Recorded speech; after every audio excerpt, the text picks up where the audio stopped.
नमस्कार प्यारे साथियों, ज्ञान विचार कहानी चैनल में आपका स्वागत है। प्यारे साथियों, यह कहानी है पूजा की, एक मासूम, साहसी और सपनों से भरी लड़की की। पूजा, जिसने अपनी जिंदगी को खुशियों के सपनों से सजाया था। हर लड़की की तरह उसने भी सोचा था कि शादी के बाद उसका अपना एक संसार होगा, जहां उसे सास ससुर में माता पिता का साया मिलेगा, पति का प्यार और सम्मान मिलेगा। पर किससे पता था कि उसकी यही मासूम इच्छाएं और सपने एक ऐसे जाल में फंस जाएंगे जिससे निकलना असंभव हो जाएगा। यह जाल था दहेज का, समाज का वह कुरूप चेहरा जो आज भी न जाने कितनी जिंदगियां निगल रहा है। पूजा इस दहेज की काली परंपरा की शिकार बन गई और अंततः उसे अपनी ही जान की कीमत चुकानी पड़ी। तो चलिए बिना देरी किए हम डूबते हैं पूजा की जिंदगी की उस दर्दनाक यात्रा में, जहां सपनों की जगह आंसुओं ने ले ली। सोनाली अपने पति राजेश के ऑफिस से घर पहुंचते ही कहती है, राजेश, आप आ गए। मुझे आपसे एक जरूरी बात करनी थी। हाँ, जो बात करनी है हम बाद में करेंगे। मुझे थोड़ा सांस तो लेने दो। ऑफिस से आया हूं, थका हुआ हूं। पहले एक कप चाय बना दो। राजेश ने कहा, ठीक है, आप तब तक फ्रेश हो जाओ, मैं चाय बना लाती हूं। सोनाली चाय टेबल पर रख देती है। इतने में राजेश भी आ जाते हैं। हां, कहो, क्या जरूरी बात करनी थी? राजेश ने सोनाली से पूछा। आज मेरी सहेली रमा का फोन आया था। उसने हमारे राज के लिए एक लड़की देखी है। बहुत सुंदर, सुशील और पढ़ी लिखी लड़की है। रमा कह रही थी, अगर हम चाहें तो वह हमारी ओर से उन लड़की वालों से बात करेगी। बाद में हम देख आएंगे। मैं तो राजी हूं, आप क्या कहते हो? चाय का घूंट भरते हुए राजेश ने कहा, तुमको एक बार कहां समझ में नहीं आता? राज ने साफ मना किया है। वह राज शादी नहीं करना चाहता। पहले उसकी इंटर्नशिप पूरी होने दो। जब वह डॉक्टर बन जाएगा, लड़कियों की लाइन लगेगी, लाइन। हम उससे जबरदस्ती नहीं करेंगे। अरे भाई, करियर तो सेट होने दो उसका। शादी विवाह तो होती रहेगी, फिर उम्र ही क्या है उसकी। राजेश, आप समझते नहीं, मेरी सब सहेलियों की बहुएं आ गई हैं। वे सब तो खुश हैं, बस मेरी ही बहू नहीं है। और फिर राज अब 27 का हो चुका है। फिर कब करेंगे हम उसकी शादी? ओहो, तो ये देखा देखी की आग है। सोनाली, 1 साल की ही बात है। अगले साल तुम्हारे घर भी बहू आएगी। अब तो खुश। अपने लाडले से तो कर लो बात। कहीं वह घर में बहू ले आए और हमें पता भी ना चले, हमारे अरमानों पर पानी फेर दे। मुझे मेरे बेटे पर पूरा भरोसा है। वह मुझसे बिना पूछे ऐसा कदम नहीं उठाएगा। फिर आ रहा है वो दिवाली की छुट्टियों में। तबीयत से खबर ले लेना तुम उसकी।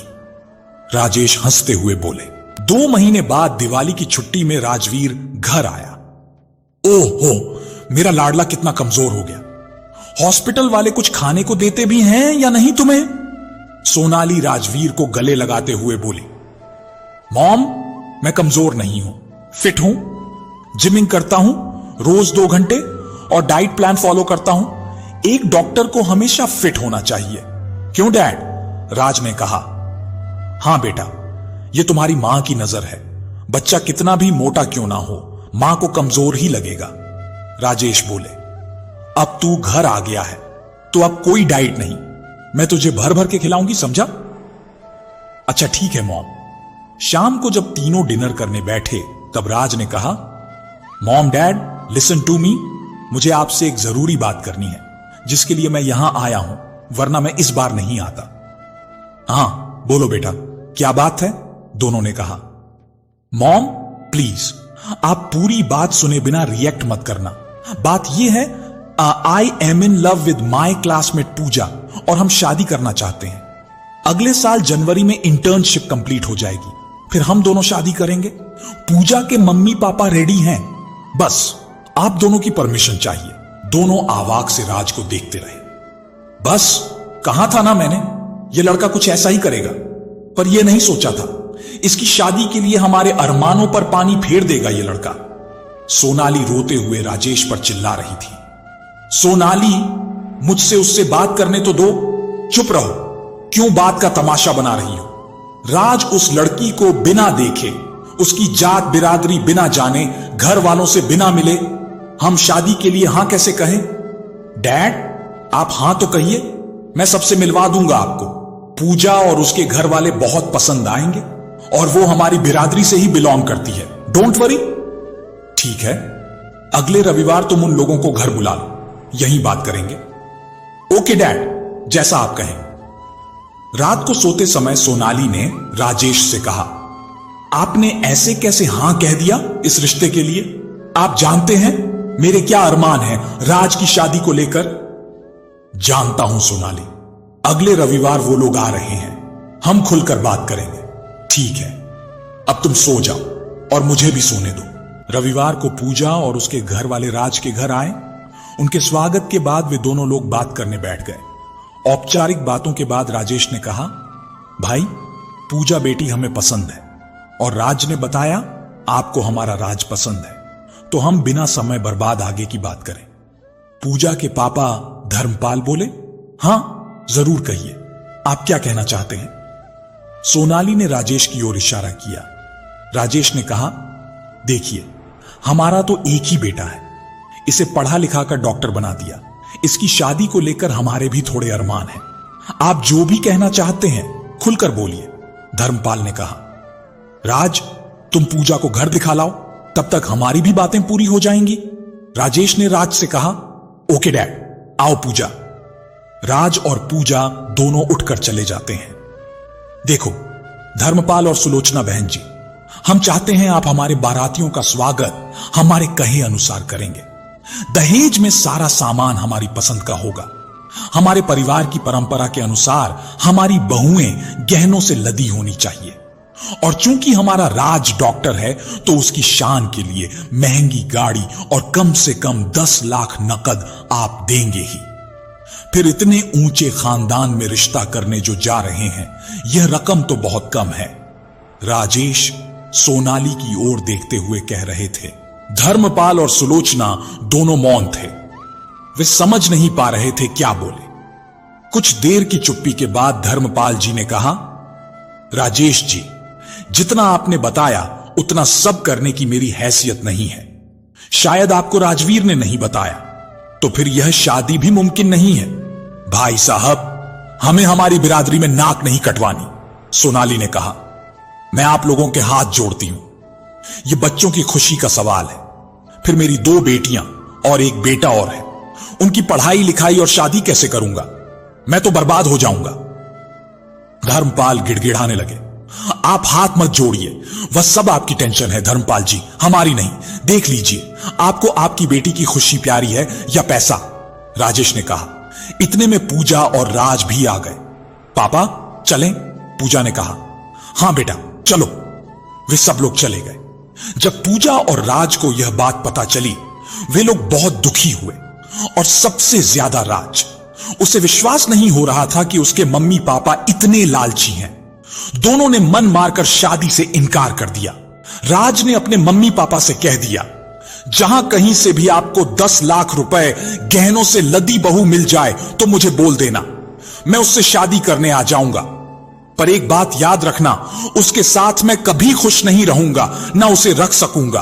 पूजा की वह हालत उसके मम्मी पापा नहीं देख सके और उन्होंने शादी के लिए हां कह दिया।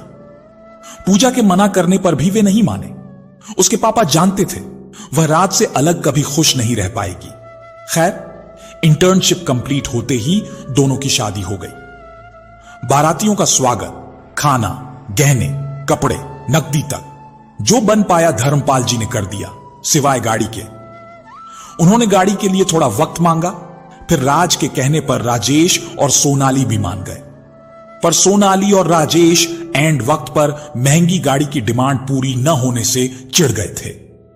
उन्होंने राज के कहने पर उन्हें गाड़ी के लिए समय दिया, पर आने वाला समय पूजा के लिए ससुराल में बुरा साबित हुआ। जब पूजा शादी होकर घर में पहली बार आई, अपनी सासू मां का चेहरा देखकर सहम गई। उस दिन तो मेहमानों से घर भरा हुआ था। तब सोनाली की कुछ सहेलियों ने सोनाली को छेड़ते हुए कहा, सोनाली, तू बहू तो बहुत सुंदर लाई, पर अपने राज की शान के अनुसार ना तो शादी हुई ना ही गाड़ी आई।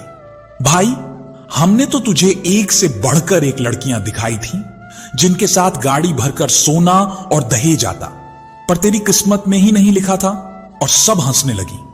इतना सुनकर तो सोनाली एवं राजेश का पारा 7वें आसमान पर चढ़ गया, पर वे दोनों चुप रहे। अगले दिन सब मेहमान जा चुके थे। पूजा भी पग फेरे की रस्म कर लौट आई थी।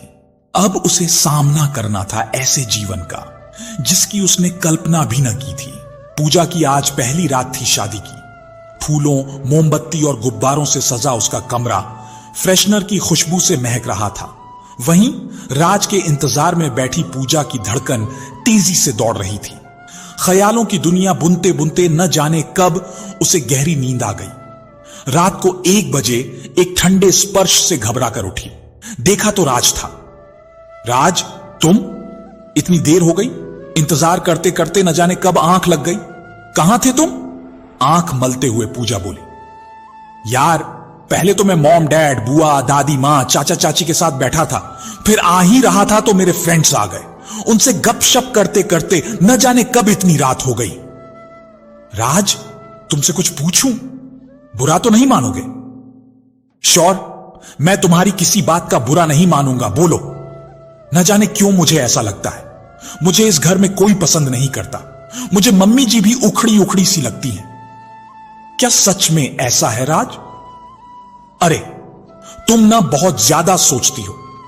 अगर वे तुम्हें पसंद ना करती तो अपनी बहू बनाकर घर में क्यों लाती? सब तुमको पसंद करते हैं। दादी मां, चाचा चाची, बुआ, डैड सब तुम्हारी तारीफ कर रहे थे। पूजा ने बीच बात में टोका। और मम्मी जी, वो नहीं कर रही थी तारीफ। पूजा, व्हाट्स रॉन्ग विद यू? कुछ कहा क्या मम्मी ने तुम्हें? कहा तो कुछ भी नहीं, लेकिन मुझे उनका बर्ताव कुछ अजीब लगा। फिर आज उनकी सहेलियों ने भी बहुत कुछ सुनाया था। और गाड़ी भी तो नहीं दी पापा ने। इनफ पूजा, तुम कुछ ज्यादा ही सोच रही हो। उनकी सहेलियों की तो आदत है उनसे यूं मजाक करने की। तुम उनके मजाक को सीरियसली ले रही हो। उनका वह मतलब नहीं था। और रही बात गाड़ी की, तो तुम्हारे पापा ने बोला है ना, वो 6 महीने में देंगे। मॉम डैड इतने भी लालची नहीं है, वह एक बार में मान गए। राज, अगर यह शादी बिना दहेज होती तो पापा भी खुश रहते। न जाने कैसे उन्होंने रुपयों का जुगाड़ कर मेरी खुशी के लिए यह शादी की है। तो क्या तुम्हारे पापा खुश नहीं हमारी शादी से? अरे, मेरा वो मतलब नहीं था। अब उनको चिंता है कर्ज चुकाने की, सब भाई बहनों की पढ़ाई लिखाई की। पूजा, यह शादी बिना दहेज नहीं हो सकती थी। हमारे खानदान की परंपरा है। यह हम लड़की वालों से अगर 2 गुना लेंगे तो हमारी बेटियों को 4 गुना देंगे। हमारी खानदान की शान है ये। चलो पूजा, अब सोते हैं। मैं बहुत थक गया हूं और आंखों में नींद भरी है। 2 मिनट भी अगर बैठा रहा तो बैठे बैठे ही सो जाऊंगा। Good night sweet heart. इतना कहकर राज चादर तान कर सो गया। पूजा समझ नहीं पाई राज इस तरह क्यों बर्ताव कर रहा था। कल तक जो दहेज मांगने पर अपने मां पापा से इतना अपसेट था, आज वो दहेज के इतने पक्ष में क्यों हो गया? शादी से पहले तो वो मेरे पापा के साथ सहानुभूति दिखा रहा था, आज इतना कैसे बदल गया? जैसे मेरे पापा से उसे मतलब ही ना हो। उसे तो आज पहली रात में भी कोई मतलब नहीं। आज की रात जो नव विवाहित जोड़ी के लिए स्पेशल होती है, उसे भी अपने घर वालों और दोस्तों के साथ बिताकर आया है। मेरी कोई परवाह ही नहीं है इसे। एक दिन में इतना बदल गया। सोचते सोचते उसकी आंखें झरझर बहने लगी। कब आंख लगी पता ही नहीं चला। सुबह के 6 बज गए। पूजा की आंख खुली ही नहीं। अपने घर या हॉस्टल में तो वह 9 बजे उठा करती थी। आदत ही नहीं थी इतनी जल्दी उठने की। तभी उनके रूम, राज उठो ना, देखो कौन है दरवाजे पर। कौन इतनी सुबह सुबह नॉक कर रहा है इतनी जोर से? पूजा नींद में राज को बोल रही थी, पूजा पूजा। अरे, सुबह के 6 बज चुके हैं। सूरज सिर पर आ गया है। उठना है या नहीं? ये मायका नहीं ससुराल है तुम्हारा। घोड़े बेचकर सोई हो क्या? सासू मां की कड़ा ताना सुन पूजा हड़बड़ा कर उठ गई। कपड़े ठीक करते हुए दरवाजे की ओर लपकी। सॉरी मम्मी जी, वो आदत नहीं है इतनी सुबह उठने की, तो आंखें ही नहीं खुली। ठीक है, नहा धोकर आ जाओ, आज तुम्हारी पहली रसोई है। सबके पैर छूकर रसोई घर में घुसना। नाक भौं सिकोड़ते हुए सोनाली वहां से चली गई। पूजा की आंखों में गहरी नींद भरी थी। दरवाजे से माथा लगाए आंखें बंद कर वहीं खड़ी हो गई। उसे अपने घर की याद आ रही थी, जहां सुबह सुबह उसकी मम्मी प्यार से दूध का गिलास लिए उसे जगाती थी और वह उसे 9 बजे उठकर पीती। सब कुछ बदल गया। अब मां को याद कर पूजा रोने लगी, पर गले लगाकर कोई चुप करवाने वाला भी नहीं था। बाथरूम जाने के लिए कपड़े निकालने लगी। आज पहली रसोई थी, क्या बनाए क्या ना बनाए। इसी उधेड़-बुन में कपड़े निकालते हुए पूजा आराम से सोते हुए राज की ओर देखने लगी। कुछ सोचने लगी, कितनी आराम की होती है यह लड़कों की जिंदगी। ना कोई चिंता ना फिक्र। पूरी जिंदगी उन्हें मां पापा का प्यार मिलता है। शादी के बाद भी उन्हें अपना घर छोड़कर नहीं जाना पड़ता। न सास ससुर के ताने और न दहेज की चिंता। बस अपने हिसाब से जीते हैं जिंदगी। सोच के दरिया से बाहर निकलकर उसे याद आया वह लेट हो रही है। जल्दी से वह बाथरूम की ओर भागी। आधे घंटे में बाहर आई। आज उसने चटक लाल साड़ी पहनी थी जो उसके दूधिया सफेद रंग पर फीकी पड़ रही थी। लाल लिपस्टिक और गालों पर लाली लगाए वह एकदम हूर की परी लग रही थी। गीले बालों में उसने सिर्फ कंघी कर ली। खुद में ही इठलाती हुई अपने आप को निहार रही थी। जल्दी से उसने अपना स्मार्टफोन उठाया और 3-4 फोटो ली। बाहर जाने से पहले वह चाहती थी कि उसका श्रृंगार पहले उसका पतिराग देखे। यह सोचकर उसने राज को शरारत से उठाया। मिस्टर राज जी, देखो मैं कैसी लग रही हूं, जरा तारीफ तो कर दीजिए मेरी। शरारती अंदाज में पूजा राज के पास बैठ गई। पूजा, व्हाट्स द सेंस यार, इतनी सुबह सुबह उठाकर कोई तारीफ करवाता है अपनी? रात को लेट सोया था, इतनी भी फिक्र नहीं है तुम्हें, सोने दो मुझे। पूजा नाराज होकर चली गई। बाहर हॉल में सास ससुर, बुआ, चाची, चाचा बैठे बातें कर रहे थे। पूजा ने अपनी सास के कहे अनुसार सबके पैर छुए। पूजा की सास बोली, बहू पहले चाय बना दे सबके लिए। पूजा किचन की ओर जाते हुए घबरा रही थी।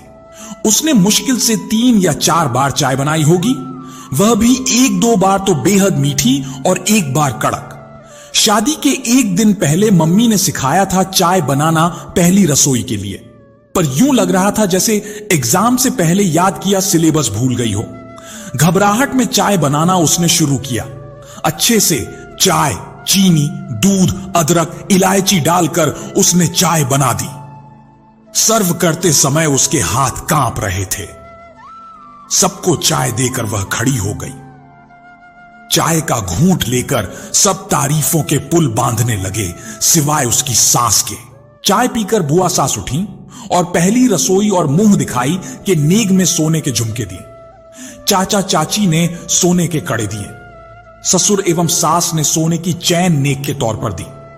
यह सब पाकर पूजा खुश हो ही रही थी कि उसकी सास ने हाथ में से सब छीनते हुए बोली, बहू इनको तो मैं संभाल कर रखती हूं, तू नाश्ता बना ले।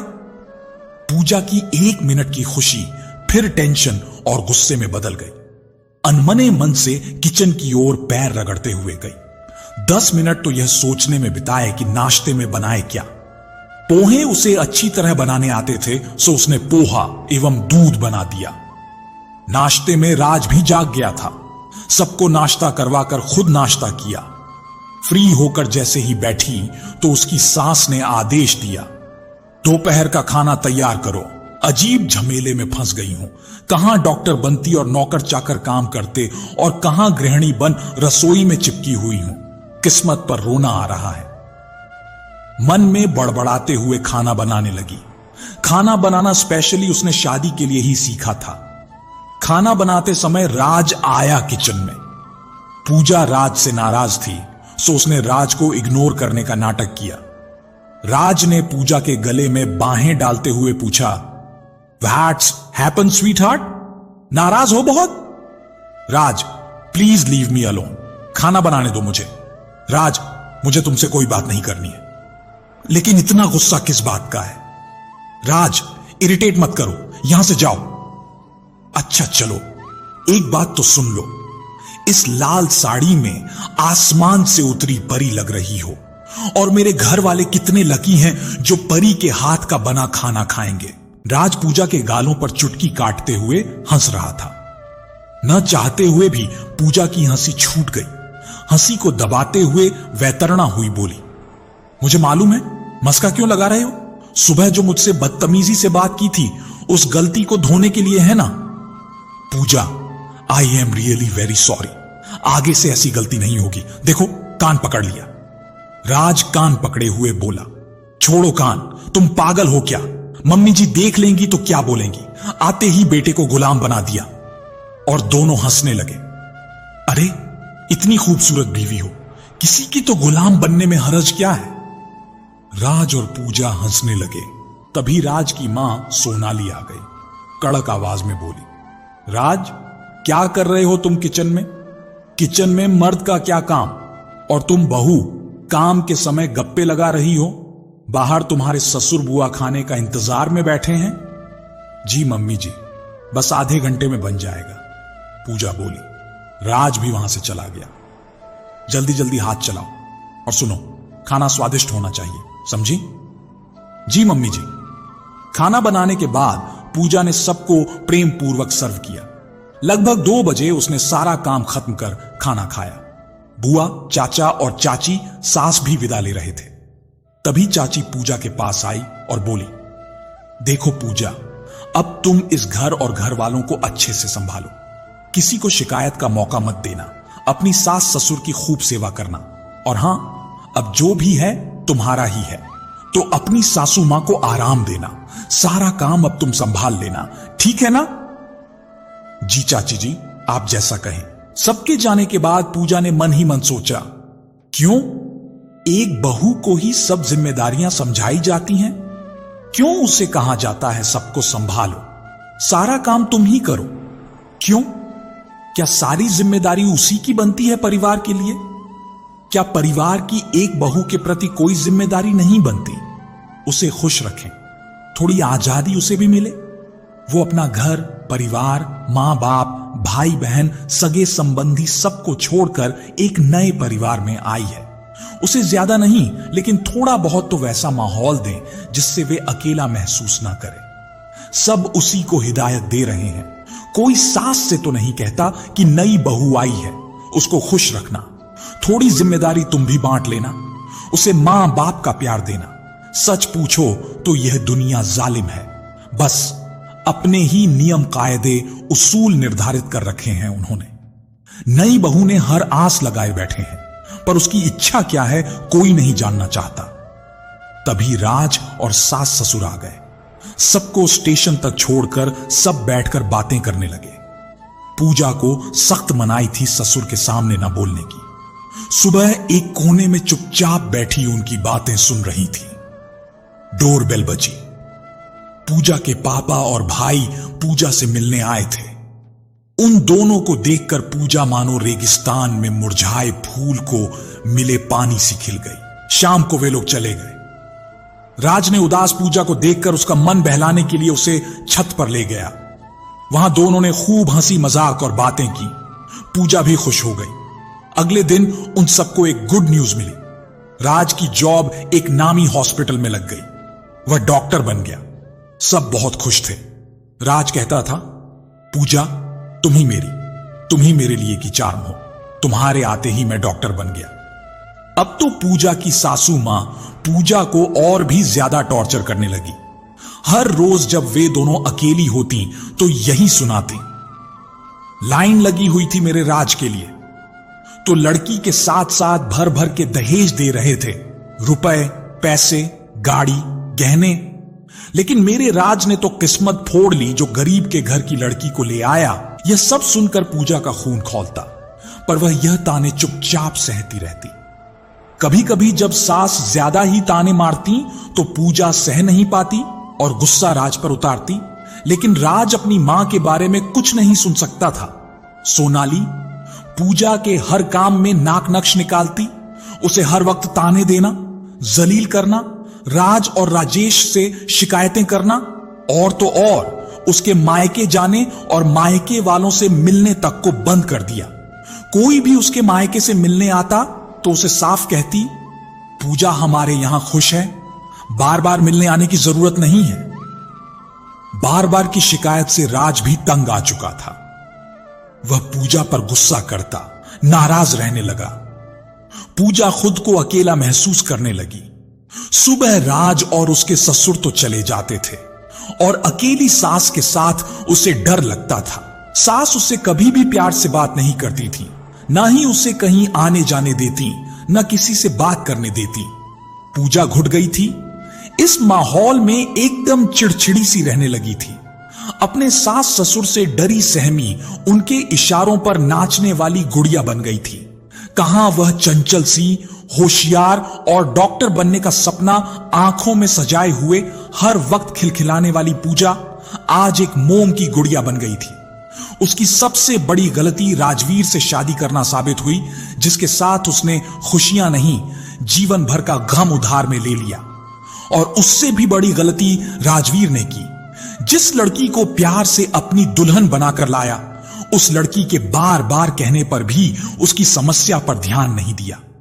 उसने यह भी नहीं देखा हर पल खिलखिलाने वाली पूजा अब शांत क्यों रहने लगी है।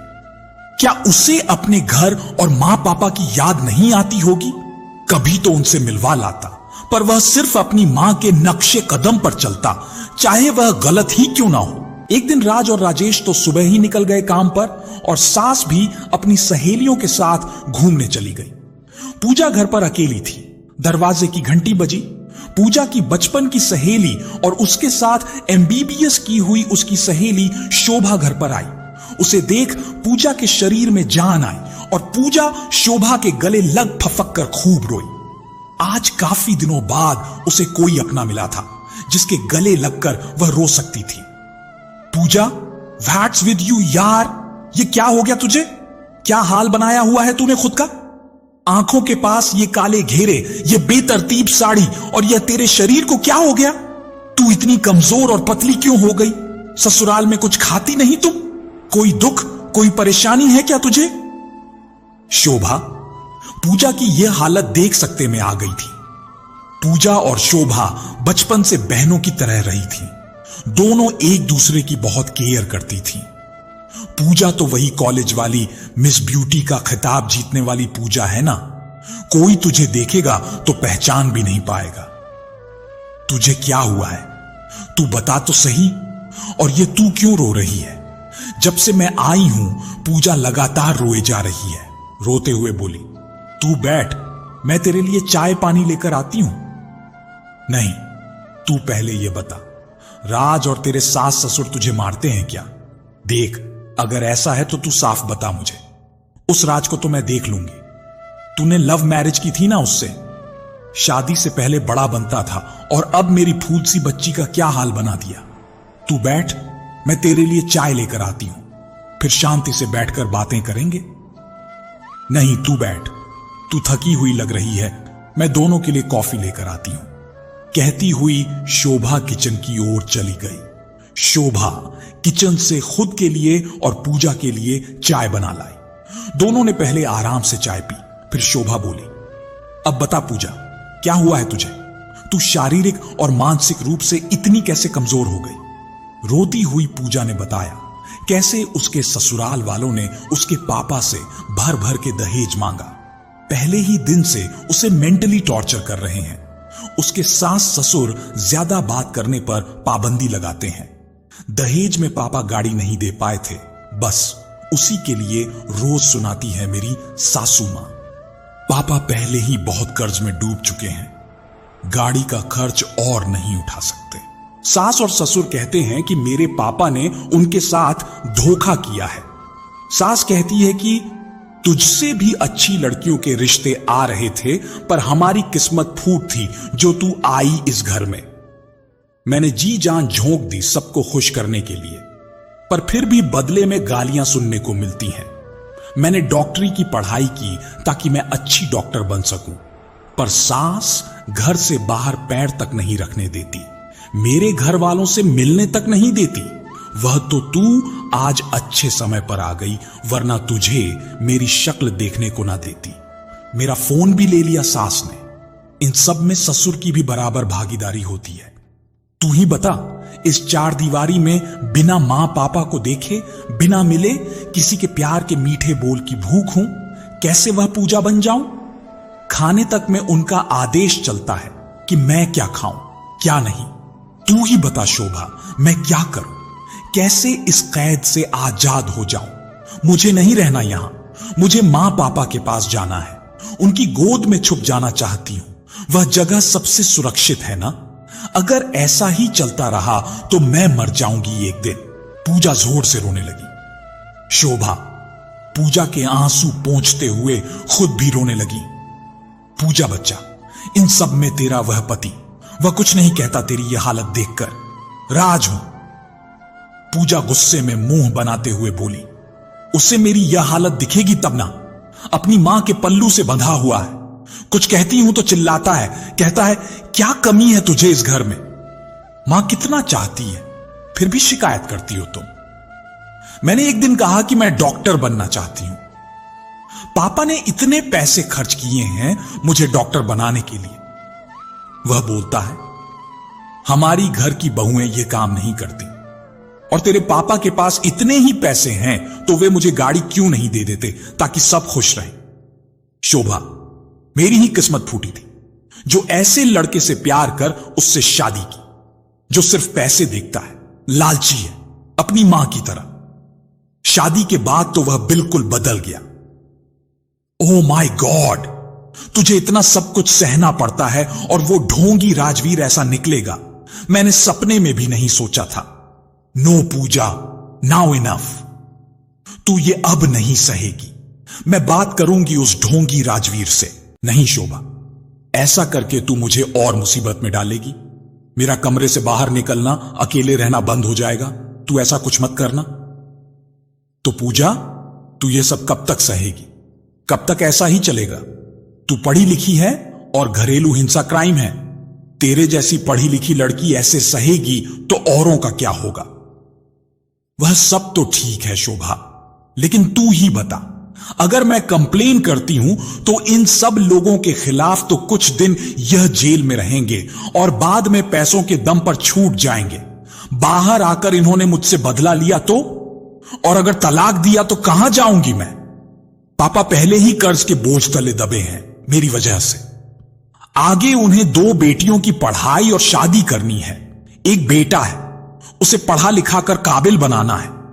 और फिर ऐसे हालात में अगर मैं जाऊंगी उनके पास बोझ बनकर तो वे मर जाएंगे। और कहां जाऊंगी तू ही बता। मेरी जगह खुद को रख कर देख। जैसा भी है चलने दो। क्या पता कब शांति मिल जाए, कब सब सही हो जाए। मुझे हालात के साथ समझौता करना पड़ेगा। गहरी चुप्पी के बाद शोभा बोली, पूजा, तेरी MBBS की डिग्री और बाकी डॉक्यूमेंट मुझे ला कर दे। पर तू उनका क्या करेगी शोभा? तू ला तो सही, ज्यादा सवाल ना कर। ठीक है, मैं लाती हूं। ये लो सब डॉक्यूमेंट और डिग्री। चल पूजा, मैं चलती हूं। तेरी सास भी आने वाली होगी, मुझे तेरे साथ देखकर बाद में तुझे परेशान करेगी। हां शोभा, अब आने ही वाली होगी। तू आई, मुझे बहुत अच्छा लगा। आज बहुत दिनों बाद किसी अपने को देखकर इतना सुकून मिला है, क्या बताऊं। पूजा, तू ये फोन रख, और हां, इसको छुपा कर रखना, सबकी नजरों से बचाकर। जब भी तू अकेले हो मुझे मैसेज कर लेना। और अपने घर पर भी इससे तू सबके टच में रहेगी तो तुझे अच्छा लगेगा, वरना घुट घुट कर तू पागल हो जाएगी। ये फोन तेरे साथ रहेगा तो तू बाहर की दुनिया और सबको देख पाएगी। शोभा, ये तो तेरा मोबाइल है, और इतना महंगा मैं कैसे रखूं? अगर घर में किसी ने देख लिया तो शक करेंगे, हो सकता है मुझे मार भी पड़े। ना बाबा, अब तू इसे ले जा पूजा। तेरे इस डर की वजह से तेरे साथ ये सब हो रहा है। भोली नहीं, चालाक बन। इस फोन को छुपा कर रखना, और अगर किसी दिन कोई ले भी ले तो डरना मत। शेरनी बन, अपने हक के लिए लड़ना। तू डर रही है इसीलिए डरा रही है। जवाब देना सीख। उस सास की नाक में दम कर दे, ताकि वह भी तो जाने कि कॉलेज की दबंग लड़की से पाला पड़ा है। बहुत सह लिया तूने, अब और नहीं। तू यह मत सोच कि तू कमजोर है, तेरा क्या होगा। तू पढ़ी लिखी लड़की है, कहीं भी कमा कर खा सकती है और राज जैसों की लाइन लगेगी तेरे लिए। इशारा तो कर एक बार, तेरे लिए अपनी जान लगा दूंगी। अपने आप को पहचान पूजा, ऐसे तो तू दलदल में फंसती जाएगी। एक दिन वह तुझे मार देंगे और राज के लिए कोई और ले आएंगे। फिर क्या होगा तेरे चाहने वालों का। हिम्मत दिखा पूजा। ठीक है शोभा, जैसा तू कहे। तू सही कह रही है शोभा। शोभा पूजा में जोश भर के चली गई। पूजा ने भी ठान लिया, अब वह दबेगी नहीं किसी से, हिम्मत दिखाएगी। शोभा के जाने के बाद पूजा उस फोन को साइलेंट मोड पर एक्टिवेट कर देती है और जल्दी से अपने ड्रॉर में छिपा देती है। दरवाजे की घंटी बजी। पूजा ने दरवाजा खोला। क्या कर रही थी महारानी, जो इतनी देर लगा दी दरवाजा खोलने में? टीवी देख रही होगी, तभी इतनी देर लगी दरवाजा खोलने में।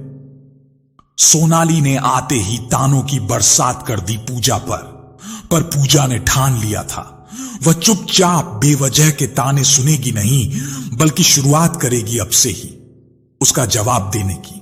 सो अपनी सास के उन तानों का जवाब देती हुई पूजा बोली, महारानी हूं, घर की नौकरानी नहीं हूं, जो इंतजार में ही बैठी रहूं कि कब सासू मां आए और मैं दरवाजा खोलूं।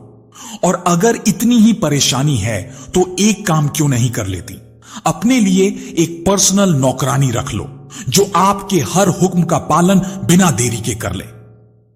पूजा का यह जवाब सुनकर उसकी सास सोनाली हक्की बक्की रह गई। थोड़ी देर तो वह पूजा को ही देखती रही, मन ही मन सोचने लगी कि इसमें अचानक क्या आया कि जो लड़की इतनी ज्यादती सहने के बाद भी चुप रहती थी, आज अचानक इसको क्या हुआ जो ऐसा जवाब दे रही है। क्या बोल रही है यह बहू? यह जवाब देना कहां से आया तुम्हें? मेरे जाने के बाद कोई आया था क्या यहां? मुझे किसी को जवाब देने के लिए किसी की सीख की जरूरत नहीं है। कॉलेज में मैं एक दबंग लड़की रह चुकी हूं, यकीन ना आता हो तो अपने बेटे से पूछ लेना। इतने दिन में चुप रही, उसका कारण मेरे घर के संस्कार थे। बड़ों का आदर करना, सम्मान करना, सब आपकी इज्जत करने की खातिर मैं चुप रही, सब कुछ सहती रही। पर अब और नहीं, आप ना तो सम्मान के लायक हैं और ना ही कोई इज्जत के। अब आप देखिएगा जो आपने मेरे साथ किया है वह मैं कैसे सोट समेत वापस करती हूं आपको। बहू की यह बातें सुनकर सोनाली तिलमिलाते हुए जोर से चीखी। चेहरा और आंखें एकदम लाल हो चुके थे। तुम्हारा दिमाग खराब हो चुका है, बोल क्या रही हो? जरा भी शर्म और लिहाज बचा है तुम में? आने दो आज राजेश और रवि को, वही देख लेंगे क्या करना है। सोनाली पूजा को डराना चाहती थी। वह सोच रही थी कि राज और राजेश के नाम से पूजा डर जाएगी और उससे माफी मांगने लगेगी, पर ऐसा हुआ नहीं। पूजा डरने की बजाय एकदम सहज खड़ी मुस्कुरा रही थी। सासू मां, गुस्सा मत करिए, यह आपकी सेहत के लिए अच्छा नहीं है। और गुस्सा भी मत करिए, क्योंकि मैंने जो राज कहा है एकदम सही कहा है। बहुत हुई आपकी तानाशाही। और हां, राज और पापा जी के नाम से मुझे डराने की कोशिश मत कीजिएगा। अब देखिएगा आप अपनी बहू का नया रूप, कहते हुए पूजा अपने कमरे में चली गई। सोनाली राज भी वहीं खड़ी यही सोच रही थी कि आखिर ऐसा हुआ कैसे। इस डरी सहमी सी लड़की में इतनी हिम्मत कहां से आई? जरूर कुछ तो गड़बड़ है। आने दो आज राज और राजेश को, उन दोनों को बताऊंगी, वही निकालेंगे इसकी सारी हिम्मत। सोनाली किचन में जाकर पानी की बोतल फ्रिज से निकालकर पूरी बोतल एक घूंट में पी जाती है। अपने रूम में जाकर लेट जाती है और आंखें बंद करती है तो उसे वही दृश्य आंखों के सामने नजर आता है। इधर उधर करवट बदलती, यही सोचती है कि आखिर इतनी हिम्मत कौन दे गया उसे। इधर पूजा अपने कमरे में बैठी हुई बहुत खुश हो रही थी कि आज उसमें इतनी हिम्मत आई। काश वो अपने अंदर बैठी इस दबंग पूजा को कभी मरने ही ना देती तो आज यह दिन ना देखना पड़ता। खैर, देर आई दुरुस्त आई। थैंक यू, थैंक्स टू शोभा। आज वो ना आई होती तो वह अपने अंदर की पूजा को पहचान ही ना पाती। बस वही ज्यादती सहती रहती। शायद ये सब सहते सहते मर भी जाती एक दिन। अपने मां बाप से भी ना मिल सकती। अब तो वह सब करूंगी जो मैं करना चाहती हूं, जिस पर इन लोगों की बेवजह पाबंदी लगाई हुई है। चलो शोभा को मैसेज कर थैंक्स ही बोल देती हूं। उसे सब बताऊंगी तो वह खुश हो जाएगी। उसने ड्रॉअर से फोन निकाला, देखा तो शोभा के कई कांटेक्ट के फोन कॉल और मैसेज थे। शोभा के पेशेंट्स थे। शोभा के पास दूसरा फोन भी था जिसके नंबर उसने पब्लिक किया हुआ था। जो फोन वह पूजा को दे गई थी वह अत्यंत ही निजी पेशेंट्स और निजी लोगों को दिया हुआ नंबर था। शोभा स्त्री रोग विशेषज्ञ थी। पूजा ने जल्दी से फोन निकाला और आज जो वाकया हुआ उसे पूरा टाइप कर लास्ट कॉल में एक थैंक यू भी लिख दिया। शोभा जब इस मैसेज को देखेगी तो खुश हो जाएगी। आज उसकी दोस्त कम, बहन ने इतनी हिम्मत दिखा दी। मन ही मन खुश होते हुए वह सोचने लगी कि शाम को राज और राजेश को तो मम्मी जी जरूर सब बताएंगी और वे दोनों तो मम्मी जी के गुलाम हैं। अगर यह दांव उल्टा पड़ गया तो क्या होगा? नहीं, मैं ऐसा नहीं होने दूंगी। कुछ ऐसा करूंगी कि उन दोनों को लगे कि मम्मी जी झूठ बोल रही हैं। मैं सासू मां को सबक सिखा के रहूंगी, चाहे इसके लिए मुझे झूठ ही क्यों ना बोलना पड़े। वे भी तो याद रखेंगी कि किस लड़की से उनका पाला पड़ा है। इतने दिन तो वे सिर्फ मुझे ताने दिया करती थीं कि उनकी किस्मत फूटी थी जो मैं इस घर में आई, पर अब वह सच में ऐसा सोचेंगी। जो कुछ मैंने सहा अब वह सहेगी। पूजा में एक नया जोश भर चुका था। अब वह बिल्कुल बदल गई थी। वही कॉलेज वाली पूजा बन गई थी जो अन्याय के खिलाफ थी। सोचते हुए पूजा की आंख लग गई। शाम के 4 बज गए थे। पूजा उठी और अपने सास के लिए चाय बना लाई। उसने देखा उसकी सास अब तक नहीं उठी थी। उसने कमरे के बाहर से ही आवाज लगाई, मम्मी जी चाय पी लीजिए, ठंडी हो जाएगी। काफी देर तक अंदर से कोई आवाज ना आई तो पूजा खुद ही कमरे में चली गई। सास अभी तक सो रही थी। पूजा ने अपनी सास को जगाया। वह चाय दी। सोनाली मुंह बनाते हुए कप हाथ में लेती है और पूजा वहां से चली जाती है। सोनाली मन ही मन गुस्से में भरी हुई बस घड़ी देख रही है कि कब 7 बजे तो राजेश और रवि घर आए। उन्हें आज बहू की सारी चुगली करनी है। जब वे दोनों पूजा को डांट लगाएंगे ना, तब पता चलेगा जवाब देना क्या होता है। इन सब में सोनाली इतना तो भूल ही गई थी कि शादी के इन 8 महीनों में घर वालों ने पूजा को कौन सी खुशी दी। वह आखिरी बार कब हंसी थी? कौन सा ऐसा लम्हा था जो सिर्फ पूजा के नाम रहा होगा? कब आखिरी बार उसने अपने मां बाप को देखा या उनसे बात की? सपनों की उड़ान भरने वाली पूजा एक अच्छी डॉक्टर बन सकती थी। शायद राज से भी कहीं ज्यादा शानदार डॉक्टर। उसका यह सपना भी दबा दिया गया। उसके खाने पीने, कपड़े पहनने, कहां जाना है कहां नहीं, यहां तक कि फोन तक उससे छीन लिया गया। उसके अंदर की चहकती चुलबुली पूजा को मारकर एक जिंदा लाश बना दिया गया था जो सिर्फ घर वालों के कहे अनुसार चलती है। खैर 7 बजने वाले थे। इधर सोनाली अधीर हो रही थी।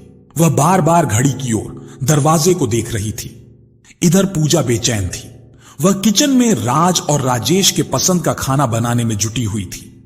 7 बजे से पहले वह खाना बनाकर सारा खत्म करना चाहती थी, क्योंकि अगर मम्मी जी पापा को और राज को भड़का सकती थीं, जो उसने न कहा वह भी कह देती, और अगर ऐसा हो गया तो वह सफाई भी नहीं दे पाएगी। इसीलिए उसने जल्दी से काम खत्म किया। डिनर रेडी कर पूरा किचन साफ किया और बाहर बैठक में आकर बैठ गई, जहां सोनाली बेचैन से इधर उधर मंडरा रही थी। पूजा को उससे देख मन ही मन हंसी आ रही थी। तभी दरवाजे की घंटी बजी। सोनाली ने दौड़कर दरवाजा खोला। दरवाजे पर पड़ोस की मिश्रा आंटी थी। उसे देखकर सोनाली ने नाक चढ़ा ली। अरे क्या हुआ सोनाली, तू क्या मेरा इंतजार कर रही थी? हां हां हां। हंसते हुए मिश्रा आंटी अंदर दाखिल हो गई। उनके पीछे पीछे सोनाली भी मुंह बनाए आकर बैठ गई। झूठी मुस्कान लिए सोनाली व मिश्राइन बातें करने लगी। पूजा 2 कप कॉफी बना लाई। अरे पूजा बेटी, तुझे अब तक पता है मैं कॉफी पीती हूं। मैं तो लास्ट तुझसे शादी के 10 दिन बाद मिली थी। उस बात को तो 8 महीने गुजर गए। हां आंटी जी, मुझे याद है। पर आंटी जी, यह तो गलत बात है। आप उस दिन के बाद मिलने आई ही नहीं। हमारा घर कोई इतने दूर तो है नहीं कि आप आ ना सकें। अरे बेटी, क्या करूं, टाइम ही नहीं मिल पाता है। सुबह से शाम तक मेरी 1.5 साल की पोती पीहू को संभालती हूं ना। क्यों आंटी जी, आपकी बहू बेटा? वो जॉब करती है कंपनी में, उसे इतना समय कहां, फिर भी मेरे लिए घर में इतना सा काम नहीं छोड़ती। सुबह सारा काम खत्म करके जाती है और शाम को लौटकर वही काम करती है। मैं तो बस कितना समझा चुकी हूं उसे कि या तो एक नौकरानी रख ले या मुझे काम करने दे, पर मानती ही नहीं है। कहती है, मम्मी जी, ना तो आपकी उम्र है अब काम करने की और ना इस घर और आपको किसी नौकरानी के हवाले करूंगी। आज वह जल्दी घर आ गई तो पूजा को उसके हवाले कर मैं यहां मिलने चली आई। अरे वाह, जॉब करती है आपकी बहू, यह तो बहुत अच्छी बात है। पूजा खुश होते हुए बोली। हां बेटा, पर तू तो डॉक्टरी की पढ़ाई की हुई है, पर तू 8 महीने से घर क्यों बैठी है? इतने महीनों में तो इतनी अच्छी डॉक्टर बनती। मैं तो तुमसे ही दवाई लेती। मैं रोगों से घिरी हुई रहती हूं, हर दूसरे दिन दवाई लाती हूं। मैं आपके लिए कुछ नाश्ता लेकर आती हूं। कहते हुए पूजा वहां से जल्दी से उठकर चली गई। मिश्रा आंटी के मुंह से यह सुनकर उसे रोना आने लगा। वह फिर उसी सोच में चली गई कि उसकी जिंदगी खराब हो गई। इधर मिश्राइन सोनाली से कहने लगी, सोनाली, तेरी बहू तो मेरी बहू से हर मामले में 21 है। सुंदरता, सरलता, गृहलक्ष्मी, पढ़ाई में, संस्कारों में, गुणों में। तूने इसका क्या हाल बनाया हुआ है? 8 महीने पहले जब मैंने इसे देखा था तब एकदम परी लगती थी। आज देख रही हूं तो लग रहा है जैसे इसे एक वक्त का खाना तक ढंग से नहीं मिलता होगा। ऐसा कुछ नहीं है सीमा, सब ठीक ही तो है। तुझे ऐसा लग रहा होगा। क्या कमी है हमारे घर में? खाने पीने पहनने की कोई कमी नहीं है। तू गलत सोच रही है। सोनाली नाक सिकोड़ते हुए बोली। तुझे मैं एक बात बताती हूं, एक पड़ोसन और उससे कहीं ज्यादा एक सच्ची दोस्त होने के नाते। यह बात मेरे अलावा कोई नहीं जानता, पर आज तेरी बहू को देखते हुए मुझे कहना पड़ रहा है। मेरे बेटे की शादी को 3 साल हो गए। जब मेरी बहू शादी होकर आई थी तब उसका व्यवहार बहुत ही खराब था। कोई काम नहीं करती थी, कुछ कहो तो उल्टा भड़क जाती थी। मैं बहुत परेशान हो चुकी थी उससे। न अपने पति को कह पा रही थी और न अपने बेटे को। पर मैंने कभी उसके साथ जोर जबरदस्ती नहीं की, क्योंकि मैं जानती थी इससे बात और आगे बढ़ेगी, तमाशा बनेगा। बस यही सोचकर चुप रही, चुपचाप सारा काम करती रही। कभी भी उसकी बुराई किसी के सामने नहीं की। बस धीरे धीरे उसका व्यवहार बदलता गया। मैंने ही उसे नौकरी के लिए प्रेरित किया। इतनी पढ़ाई की, अपने मां बाप के पैसे लगाए और यूं ही मत जाने दे। बस आज वह नौकरी करती है और घर भी संभालती है। अपनी सैलरी का आधा हिस्सा मेरे कहने पर अपने मां बाप को देती है। उन बेचारे के और औलाद नहीं है और न कमाने का जरिया। बस वे भी खुश और हम भी खुश। मैं तो तुझे बस इतना समझा रही हूं कि तेरी बहू इतनी गुणवान है, उसे इस तरह ही मत गवा, उसका साथ दे। तेरे लिए वह इतना धन लाई जितना देने की उसके मां बाप, उसके बाप की हैसियत भी न थी। आज बिना छू छपट किए वह तेरा घर संभाल रही है। मत भूल, एक दिन तेरा बुढ़ापा आएगा, उसका भी समय आएगा। कहीं वह जो भुगत रही है उससे ज्यादा तुझे न भुगतना पड़े। एक दोस्त के नाते समझा रही हूं, जरा सोचना। मिश्रा आंटी तो इतना कहकर चली गई, पर सोनाली सोच में पड़ गई। घड़ी की ओर देखा तो 7:30 बज चुके थे। राजेश और राज भी आने वाले थे। बैल बजी। पूजा ने दरवाजा खोला। राजेश और राज थे। दोनों बातें करने और हंसने में मशगूल थे। आज दोनों साथ आए हैं और वह भी आधा घंटा लेट। सोनाली ने दोनों से पूछा, हां मिसेस शर्मा, आज दोनों बाप बेटे चौराहे पर मिल गए थे तो तुम्हारे बेटे ने जिद पकड़ ली, चलो पापा चाय पीते हैं। बहुत दिन हो गए साथ में बैठकर होटल में चाय नहीं पी। मैंने इससे बोला भी, क्या तुझे पूजा के हाथ की चाय अच्छी नहीं लगती क्या?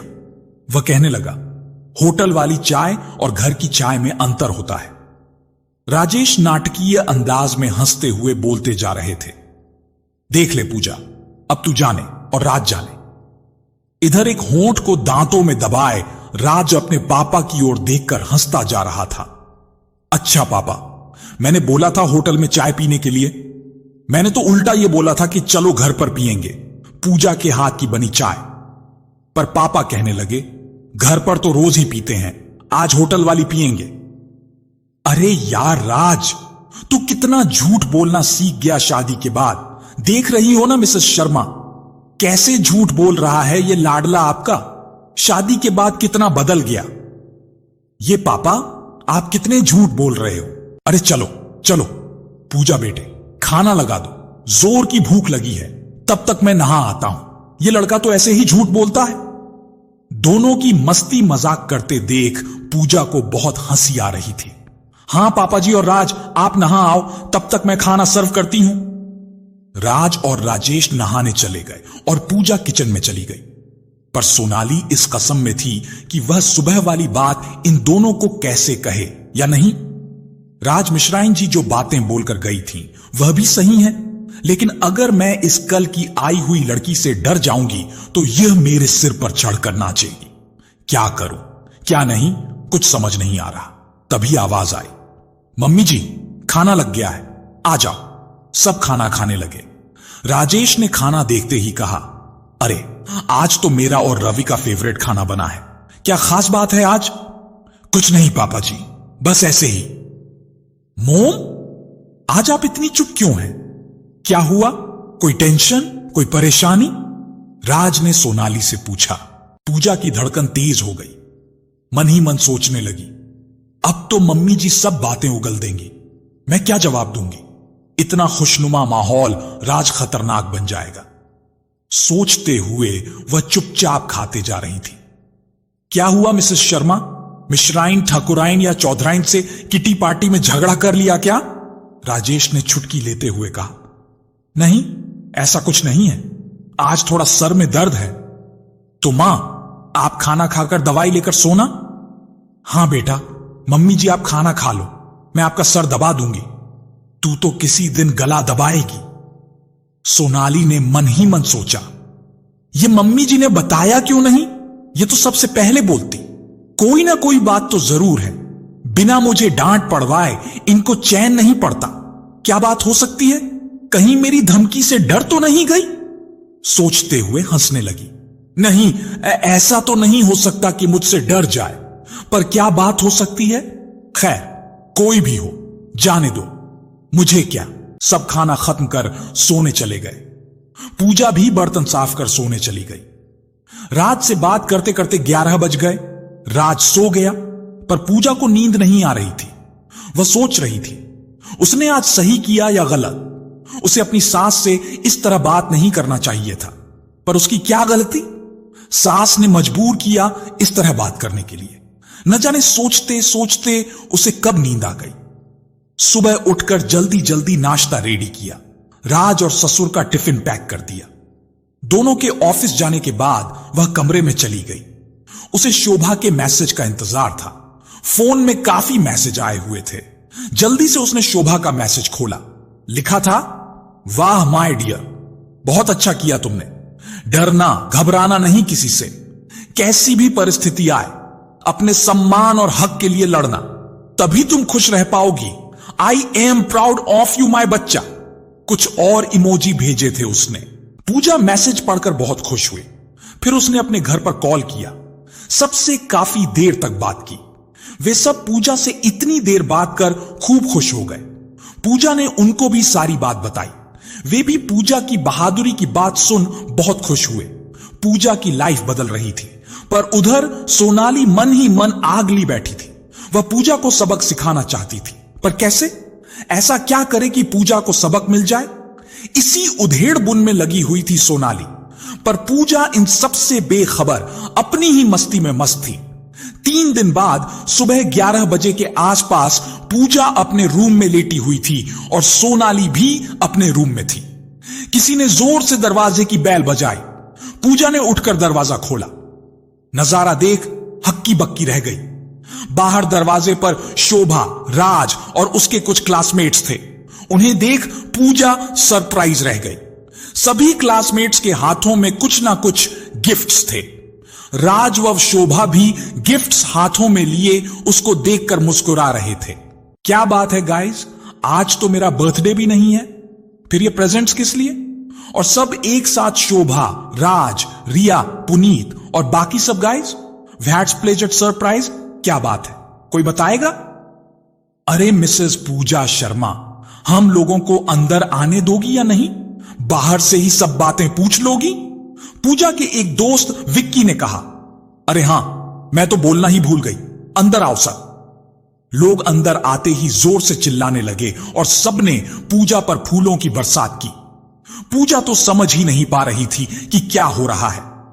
इतना शोर सुनकर सोनाली भी भरा गई। सबको देखकर वह चौंक-सी गई। उसने भी उससे पूछा, क्या हुआ? आज क्या खास बात है? सब एक साथ? और राज, तुम इतनी जल्दी कैसे आए हॉस्पिटल से? हां मॉम, बताता हूं। इससे पहले कि राज कुछ बोलता, उसके दोस्त अनिल ने बीच में ही टोक दिया। आंटी जी, प्लीज हम सारा सस्पेंस खोले उससे पहले आप कुछ खाने के लिए ले आइए। चाय, समोसे और कुछ मीठा, क्योंकि चाय नाश्ता करते हुए खुशखबरी सुनने का मजा 2 गुना हो जाता है। अनिल साले, तू नहीं सुधरेगा। तुझे हमेशा खाना ही दिखता है। पेट देख तेरा कितना बाहर आ चुका है। पुनीत ने हंसते हुए कहा। अम्मा, यह इंसान खाने के लिए ही जीता है। खाओ, पियो और मौज करो। क्यों आंटी जी, आप खड़े क्यों हैं? जाइए। हां, अभी लाती हूं। भी हंसी हंसते हुए सोनाली पूजा की तरफ आंखें निकाल रही थी। चलो बहू, थोड़ी मदद कर दो। आंटी जी, पूजा को रहने दीजिए। आज इसे आराम दीजिए और चाय नाश्ते का इंतजाम प्लीज आप कर दीजिए। आज शोभा ने सोनाली के दोनों हाथों को पकड़ते हुए कहा। अब तो सोनाली का गुस्सा 7वें आसमान पर था, पर गुस्सा अंदर दबाए वह भन्नाती हुई किचन की ओर चली गई। वहां बड़बड़ाती हुई चाय नाश्ता रेडी करने लगी। फ्रेंड्स, तुम लोग बताते क्यों नहीं आज क्या खास बात है? ना तो आज मेरा जन्मदिन है और ना ही शादी की सालगिरह, फिर यह सब सरप्राइज क्यों? एटलीस्ट राज, तुम तो बता दो। चाय नाश्ता आने दो, राज सब पता चल जाएगा। चाय नाश्ता लेकर सोनाली आ गई थी। सबने इत्मीनान से चाय नाश्ता खत्म किया। फिर राज खड़ा हुआ। सो गाइज, ज्यादा सस्पेंस ना रखते हुए मैं राजवीर जो बताने जा रहा हूं कि मिसेस पूजा राजवीर शर्मा का हमारे शहर के नामी हॉस्पिटल में उनकी डिग्री और अच्छी परफॉर्मेंस की बदौलत सिलेक्शन हुआ है और उनका इंटरव्यू है 10 दिन बाद। बड़े बड़े डॉक्टर उनका इंटरव्यू लेंगे एवं उनके निर्देशन में ही आप इस अस्पताल में एज ए डॉक्टर नियुक्त की जाएगी। What? I can't believe this. Raj, मुझे संभालो, मैं बेहोश हो रही हूं। पूजा को विश्वास नहीं हो रहा था। यह कैसे संभव हो सकता है? मुझे पीजी किए हुए कितने महीने हो चुके हैं और अब कैसे? मुझे कुछ समझ नहीं आ रहा है। यह सब शोभा के कारण पॉसिबल हुआ है। तुम उसी से पूछो। हां पूजा डार्लिंग, मेरे पास तेरे सब डॉक्यूमेंट थे और कुछ बड़े डॉक्टर से मेरी पहचान है। मैंने उन्हें जब बताया कि एक होनहार भावी डॉक्टर अपना करियर यूं ही तबाह कर रही है, तो बस उन्होंने ही तुम्हें यह अपॉर्चुनिटी दी है। अब अपना करियर तबाह मत करो एक हाउसवाइफ बनकर। बाहर निकलो और देखो, दुनिया को तुम्हारे जैसे डॉक्टर की जरूरत है। पूजा को सब समझा रहे थे और उसमें भी जोश भर चुका था। इधर सोनाली मन ही मन कुढ़ने लगी। यह नहीं हो सकता, मैं इस लड़की को किसी भी कीमत पर डॉक्टर नहीं बनने दूंगी, चाहे कुछ हो जाए। अरे आंटी जी, आप चुप क्यों खड़ी हो? आप कुछ नहीं कहेंगी इस इतने बड़ी खुशी के मौके पर? रिया ने कहा। रिया, तू भी कैसी बात कर रही है? आंटी जी अपना स्पीच रात जाएंगी नहीं करेगी। वे जब पूजा डॉक्टर बन जाएंगी तब एक शानदार पार्टी देंगी, तब बोलेंगी। क्यों आंटी जी, सही कहा ना? पुनीत ने कहा। हां हां बेटा, पार्टी, हम पार्टी देंगे। सबने पूजा को गिफ्ट्स दिए और काफी देर बातचीत और सब प्रक्रिया समझाने के बाद सब चले गए। सोनाली भी रूम में चली गई। राज और पूजा एक दूसरे को देखकर बहुत खुश हो रहे थे। दोनों ने एक दूसरे को हग किया और राज ने पूजा से कहा, I love you Pooja, today I am very very happy. मेरी लाइफ का सबसे खुशी वाला दिन है। आज तुमने जो खुशी दी है मैं बयान नहीं कर सकता। तुम अब डॉक्टर बन जाओगी, सब सम्मान करेंगे तुम्हारा, और मेरा कितना रुतबा होगा ना। लेकिन क्या मम्मी जी और पापा जी मानेंगे? उन्हें क्या प्रॉब्लम होगी यार? वे तो उल्टा खुश होंगे, उनकी भी तो इज्जत बढ़ जाएगी ना। चलो मैं चलता हूं हॉस्पिटल, शाम को रेडी रहना, हम मूवी और डिनर के लिए जा रहे हैं। See you soon, bye. Okay Raj, I will, bye. बनावटी मुस्कान के लिए पूजा ने राज को बाय किया। वो जानती थी राज झूठ बोल रहा था, क्योंकि एक दिन पहले ही उसने कहा था कि हमारे घर की बहुएं जॉब नहीं करती, और आज ये खुश होने का बहाना कर रहा है। वो ये भी जानती है उसे ये सब डॉक्टर नहीं बनने देंगे, कोई ना कोई नाटक जरूर रचेंगे उसे डॉक्टर बनने से रोकने के लिए। पर अब वह किसी के रोके रुकने वाली नहीं है। वह अब लड़ेगी अपने सम्मान के लिए। शाम करीब 6 बजे राज ने फोन किया। लैंडलाइन की घंटी बजी तो सोनाली दौड़ते हुए गई और फोन पिक किया। हेलो, कौन बोल रहा है? हेलो मॉम, मैं राज बोल रहा हूं। पूजा कहां है? किचन में है, डिनर रेडी कर रही है।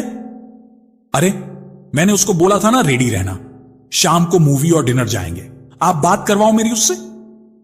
1 मिनट बेटा, किससे पूछकर तुमने ये मूवी और डिनर का प्लान बनाया है? मॉम, इसमें पूछना क्या है? आज उसका सिलेक्शन हुआ है तो थोड़ा तो बनता है ना उसके लिए। बेटा तुम घर आ जाओ, फिर बात करते हैं। मॉम, आप उसे बोल दो तो रेडी हो जाए। ओके। इतना बोलकर सोनाली ने फोन काट दिया। इसका अब कुछ तो करना पड़ेगा, वरना यह लड़की हमारा इस घर में रहना दूभर करेगी। सोनाली तिलमिलाई हुई किचन की ओर लपकी। कहां जाने की तैयारी की जा रही है आज मैडम? सोनाली गुस्से में बोली। कहीं भी तो नहीं मम्मी जी। अब ज्यादा भोली भी मत बन, फिल्म और डिनर के लिए जा रही है ना? मुझसे बिना पूछे प्लान बनाया कैसे तुमने? देखिए मम्मी जी, ना तो यह मेरा प्लान है और ना मैं कहीं जा रही हूं। यह आपके बेटे ने तय किया था, आप उसी से पूछना।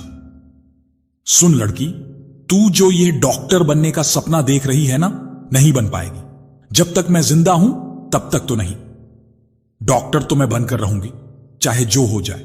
आप चाहे जो कर लीजिए। तू डॉक्टर एक ही शर्त पर बनेगी। अपने मां बाप को बोल राज को गाड़ी दे। 6 महीने का समय बिता दिया था और 8 महीने हो गए।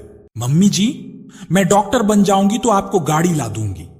पापा की इतनी हैसियत नहीं है कि वह गाड़ी खरीद के दे सके। जब हैसियत थी ही नहीं तो शादी क्यों की इस बड़े घर में? सब जानती हूं मैं तुझे और तेरे बाप को। अमीर लड़का देखा नहीं कि डोरे डाल ली, और वो तेरा बाप, उसके तो मजे हो गए। लड़की ने अच्छा खासा लड़का फंसा लिया। यही संस्कार देता है तुम सबको। जब पैसे खर्च नहीं कर सकता तो पैदा क्यों करता है? यहां मेरे मत्थे मड़ गया। मेरी ही किस्मत खराब थी जो तुझे इस घर की बहू बनाने की इजाजत दे दी मैंने। कोई और आती तो इस घर को स्वर्ग बना देती। तेरे आने से तो लगता है जैसे नर्क बन गया है मेरा घर। बस मम्मी जी, बस। रोधे गले से पूजा बोली।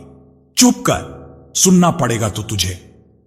आज सोनाली गुस्से में सुध बुध खो बैठी और उसने पूजा के बाल कस के पकड़ लिए। देख लड़की, ज्यादा होशियार मत बन, और सुन, सच्चाई तेरे घर की सब मालूम है मुझे। अगर तेरी शादी इस घर में ना हुई होती तो ना तो तेरा बाप सौदा करता। देखना, तेरी बहनों की शादी तो इसी तरह से करेगा कंगला। और कर भी क्या सकता है? मेरे राज पर तो जादू टोना किया होगा ना तुमने, तभी उसे कुछ दिखाई नहीं देता था तुम्हारे अलावा। तू क्या समझी थी इस घर पर राज करेगी? मेरे रहते तू अपनी पसंद का खा भी नहीं सकती तो राज क्या करेगी? उस दिन ऊंची आवाज में बात कर तू क्या सोची मैं डर जाऊंगी? मम्मी जी, ये आप क्या बोल रही हैं? गुस्से में आप आपा खो बैठी हैं। आप कहेंगी मैं वैसा ही करूंगी। आपके हाथ पैर जोड़ती हूं, मेरे मां बाप के लिए एक शब्द भी गलत मत बोलिए। चाहे मुझे आप 1000 गाली दे दीजिए, मुझे आप घर से निकाल दीजिए, पर उन्हें कुछ मत कहिए। वह देवता है मेरे और मैं उनके लिए एक शब्द भी नहीं सुन सकती। अरे जा कंगले की बेटी, गुड़ राजकुमारी सा मेरे ना बोलने की सच्चाई नहीं बदल सकती। इतना कुछ कोई और सहती तो अब तक जहर खाकर मर चुकी होती, पर तू ना जाने किस मिट्टी की बनी है। कितना भी टॉर्चर कर लो, तुझे मुई मेरे सीने पर बैठी है। मर क्यों नहीं जाती ताकि पीछा छूटे और मैं राज की दूसरी दुल्हन तो ला सकूं। मां जी, ये आप क्या बोल रही हो? पूजा भरे गले से बोल रही थी, आंखों में आंसू टपक रहे थे।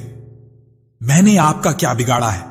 आप जैसा कहती हैं वैसा करती हूं। जो आप लोगों को पसंद ना हो वह काम नहीं करती। 8 महीने हो चुके हैं मुझे।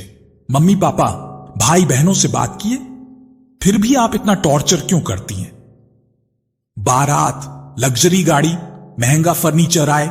मैंने राज के लिए लड़की पसंद कर ली थी, एक अमीर घर की लड़की जो मेरे हिसाब से चलती, क्योंकि मुझसे ज्यादा पढ़ी लिखी बहू नहीं चाहिए थी।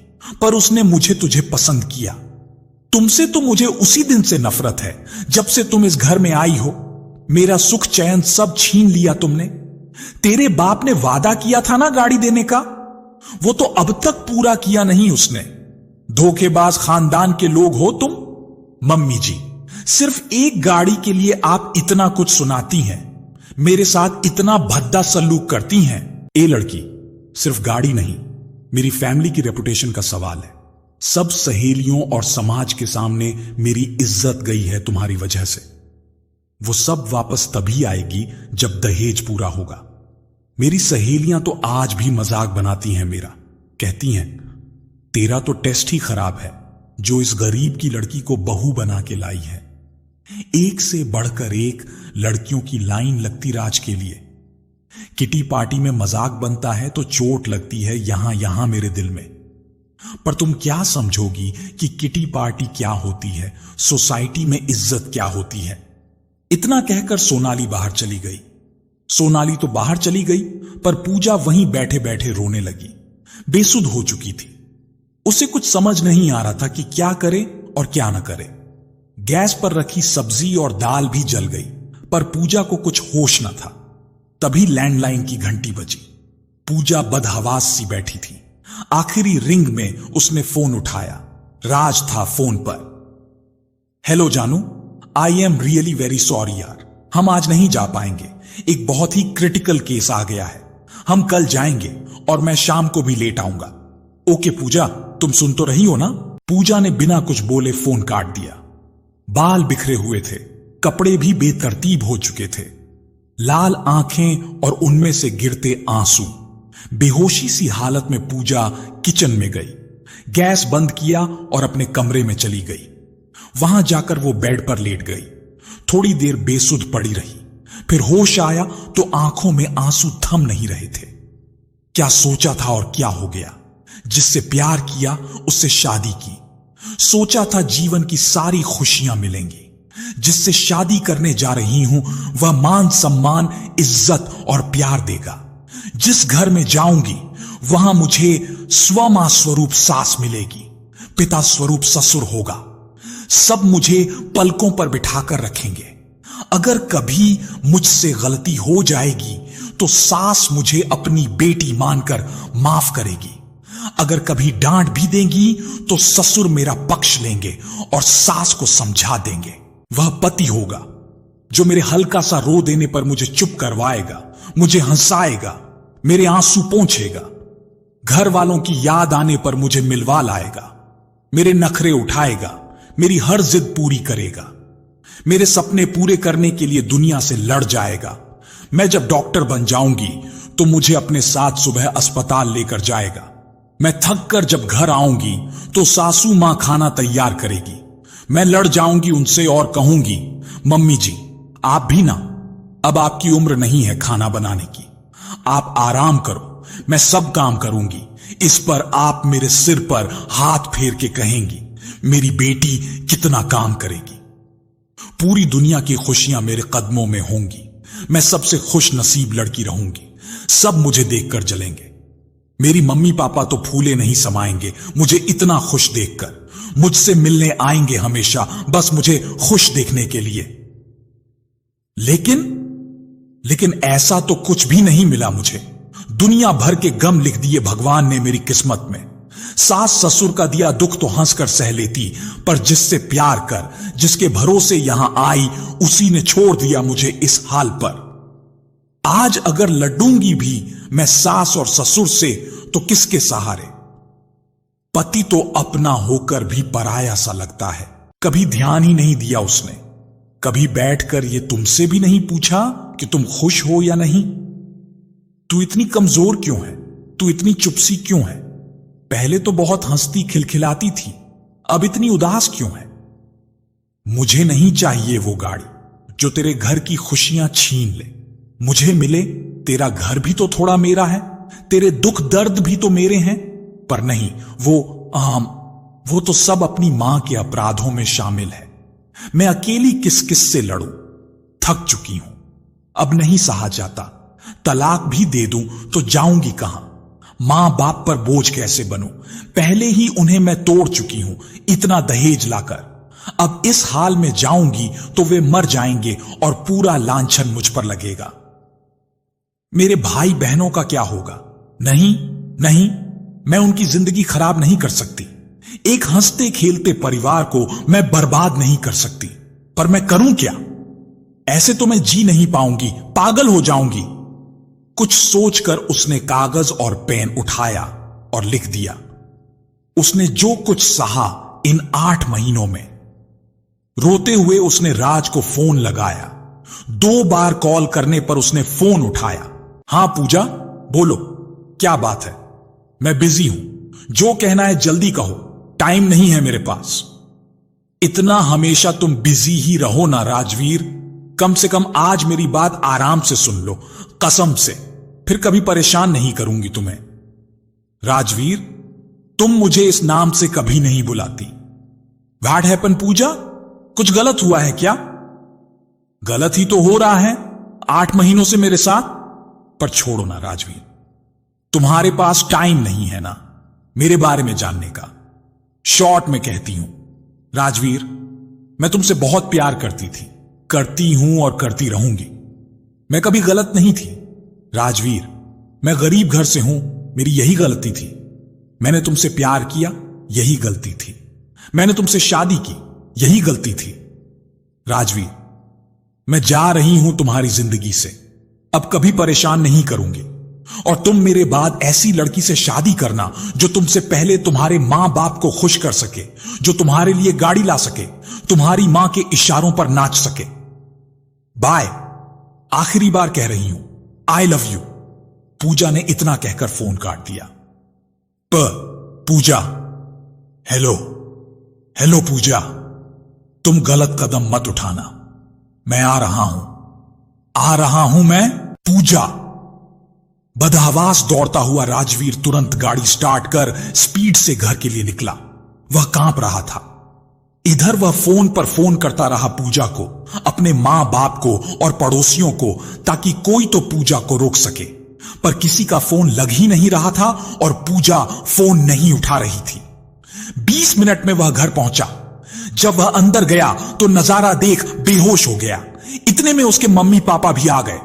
यह सब देखकर सर पकड़कर बैठ गए। पूजा पंखे पर फंदे से झूल रही थी। मर चुकी थी पूजा। खत्म कर लिया उसने अपने आप को। पुलिस आई और सुसाइड नोट के आधार पर पूजा के सास ससुर को गिरफ्तार कर लिया। राजवीर को अस्पताल में भर्ती करवाया गया। सुसाइड नोट के आधार पर उन तीनों को उम्र कैद की सजा सुनाई गई। पूजा के मां बाप सदमा बर्दाश्त नहीं कर सके, पर अपने परिवार के लिए सब सहन कर गए। पूजा जाते जाते एक संदेश दे गई। दोस्तों, दहेज नामक जहर आज भी समाज में कायम है, जो कई जिंदगी तबाह कर रहा है, परिवारों को और उन लड़कियों को जो यह सब सहती हैं।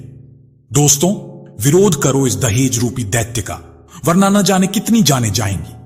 पूजा की कहानी सिर्फ एक लड़की की कहानी नहीं है, बल्कि उन असंख्य बेटियों की सच्चाई है जिन्हें आज भी दहेज जैसे राजशाप का सामना करना पड़ता है। उसने सपने देखे थे खुशियों के, सम्मान के और अपने करियर के, परंतु समाज की गलत सोच और परिवार की स्वार्थी मानसिकता ने उसके सपनों को छीन लिया। एक बेटी जिसने सबको खुश रखने की कोशिश की, आखिरकार टूट गई। यह घटना हमें यह सोचने पर मजबूर करती है कि आखिर क्यों आज भी शिक्षित और समझदार लोग दहेज जैसी कुप्रथा को स्वीकार करते हैं। क्यों एक लड़की की योग्यता और उसका व्यक्तित्व कम आंका जाता है, सिर्फ इस आधार पर कि उसका परिवार कितनी दौलत या गाड़ी दे सकता है। पूजा ने अपनी जान देकर यह साबित कर दिया कि दहेज रूपी दैत्य सिर्फ एक परिवार को नहीं, बल्कि पूरे समाज को निगल रहा है। उसकी चुप्पी और मजबूरी हमें यह सिखाती है कि अगर हम अब भी इस अन्याय के खिलाफ आवाज नहीं उठाएंगे तो न जाने कितनी पूजाएं इसी तरह अपनी जिंदगी गंवा बैठेंगी। दोस्तों, हमें यह प्रण लेना होगा कि किसी भी रूप में दहेज को स्वीकार नहीं करेंगे, अपनी बेटियों को कमजोरी नहीं बल्कि ताकत और सहारा देंगे। समाज में और परिवारों में यह संदेश फैलाएंगे कि लड़की बोझ नहीं बल्कि बराबरी का हक रखने वाली इंसान है। दहेज से किसी की इज्जत नहीं बढ़ती, बल्कि यही दहेज परिवारों की बर्बादी और बेटियों की मौत का कारण बनता है। पूजा का जीवन और उसकी अंतिम चिट्ठी हमें यही सीख देती है। दहेज से बड़ी कोई परंपरा नहीं है और बेटी की इज्जत से बढ़कर कोई प्रतिष्ठा नहीं है। दोस्तों, यह सिर्फ पूजा की कहानी नहीं है, बल्कि उन अनगिनत बेटियों की सच्चाई है जो आज भी ऐसी परिस्थितियों का सामना कर रही हैं। प्यारे साथियों, तो कैसी लगी आपको हमारी यह कहानी? अगर कहानी अच्छी लगी हो तो कमेंट बॉक्स में जरूर बताएं। तो आज के लिए बस इतना ही। मिलते हैं अगली वीडियो में एक और नई कहानी के साथ। तब तक के लिए खुश रहें, अपना और अपनों का ख्याल रखें। जय श्री राधे कृष्ण।